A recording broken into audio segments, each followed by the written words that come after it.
What's the Shamtasticgang? This. Okay, welcome back to another anime review. Okay, this is my first video, and I'm so excited to be talking to you all about new manga and my new series that I'm doing with Demon Slayer Hinokami Chronicles 2. And this is like one of the biggest things I've been wanting to talk about. So first, let's get into it. So two of the biggest animes that are out right now that I'm really into is One Piece, the Summer Hikaru Died, and Dandadan. Okay, I really want to get into the Shield Hero, but the Shield Hero, the way that it was releasing, it kind of dropped like in the middle of season 2, like, cause I was really into it, especially like with the character development with Raptalia and the bird character.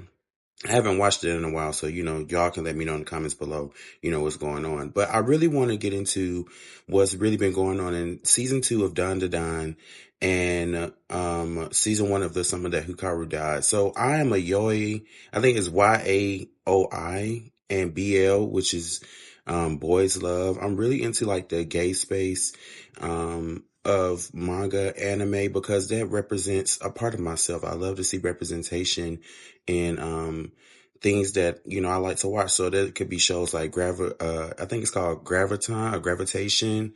It can look like Yuri on Ice. It can look like Skate SK8. It can look like Free, even though Free isn't an official BL, but it can look like those animes.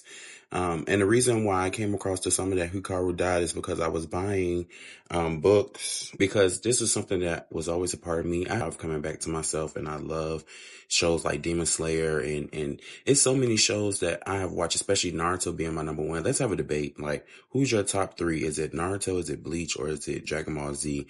Or honorable mention, Hunter x Hunter. What else y'all like? Cause my top 3 is already Bleach. It's probably Naruto, Bleach, One Piece. Naruto being number 1. Okay, so like I was saying, cause I get all over the place. I was buying these 2 books, which is Nakamura and Fangs, and I seen the Summer That Hikaru Died on Amazon, and it piqued my interest. So I was like, I wonder what this is about.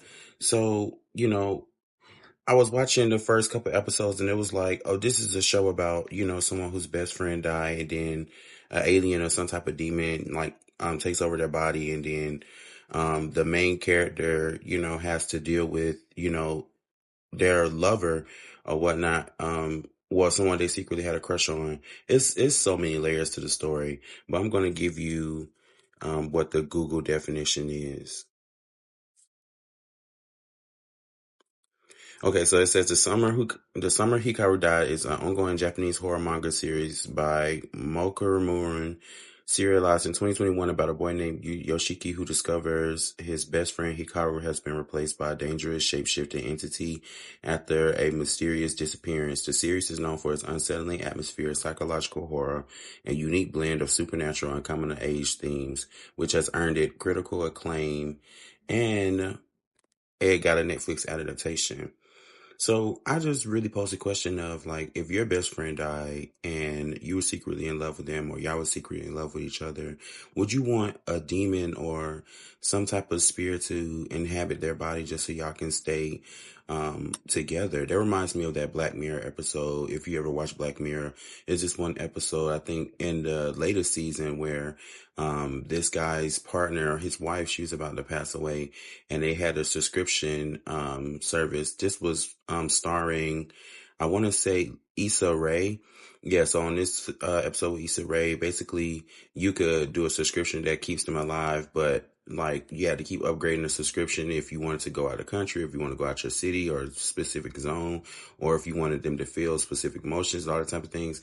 So the same way that Hikaru died on the mountain and he said, I want you to be with Yoshiki, I want you to be with Yoshiki. Do you feel like that would have been the best decision for Yoshiki, like for Hikaru to say, I don't care, what you have to do with my body or what you have to do with me, I just don't want Yoshiki to be alone. Now, I do understand in this situation, these 2 young guys in this small town, they don't believe in, queer relationships or anything like that, because I just seen, next recent episode, I believe it's episode 8 or it'll be episode 9, where the manga panel was saying that it's two guys that are hanging together. That's creepy. It's not supposed to be that way. So it's a coming of age story. Like the description said, that two young boys who realize that they can't, or not that they can't, but discovering that they're queer and have love. And it's just so unfortunate that his best friend died. So I'll pose the question to you again. What would you do? Would you try to kill Hikaru on multiple attempts, or would you try to like keep their relationship alive and just accept this new being, new person? Because I relate to that in like a whole bunch of ways, like especially like my Twitter profile being ShamarMiles the alien. So like I just feel like I've been alienated from my communities, and sometimes I feel like I can be emotionalist, and I feel like that's what Hikaru kind of is. He's kind of like emotionalist, and he kind of is just like, learning the world, and he wants to protect Yoshiki. So I really just posed a question, and let's really have a conversation down in the comments below about, this anime. Like, would you want your best friend, potential lover, to come back, after they mysteriously die, to live out a fantasy? Technically that's really what it is, to live out the fantasy, to live happy ever after. Could you accept that? Could you accept an evil entity killing everything around you except you, you know, and never not really being a person that you knew or loved, but becoming something new, you know? Okay, let's talk about Dandadan. I kept this to the shorter part of the video because Dandadan has been confusing the heck out of me. Now, look, listen, I love the new character, Gigi. Gigi's character design, his powers, everything with the evil eye. I feel like I is first of all, animation, comedy, all that's going to serve. Dandadan has proved from season 1 to season 2 that the comedy is there. It's going to be funny. But I'm a little confused. Like, what's the purpose of learning about, Gigi? And I guess that's the purpose of watching the anime and reading the manga. But I'm just very confused in this point in what's going on. Like, we captured the big earthworm. And what else we did?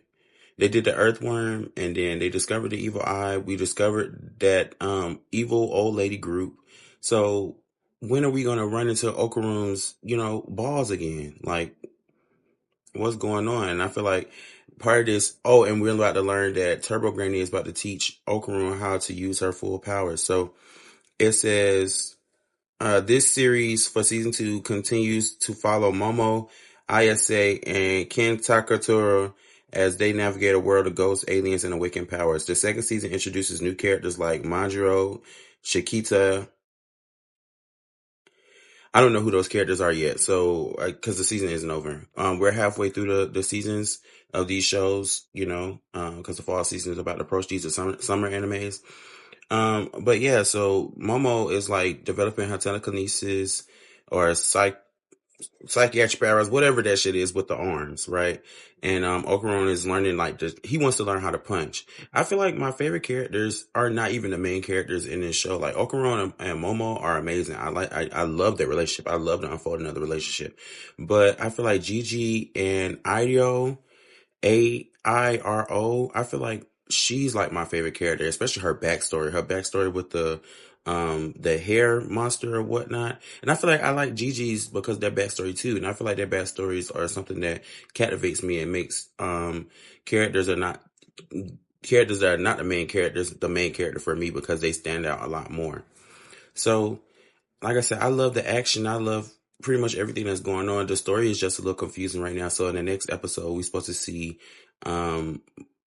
Okaru learn how to use his superpowers and learn how to use the best power to defeat the evil eye, because honestly, it's getting tiring at this point. So I hope that Gigi, and I know that Gigi will master the evil eye, because we need to rebuild the shack. It's holes and stuff everywhere. So Shamtasticgang, if you like this series with me talking about anime and, manga, make sure to give this video a like and follow and go over to my YouTube. I'll see you all later.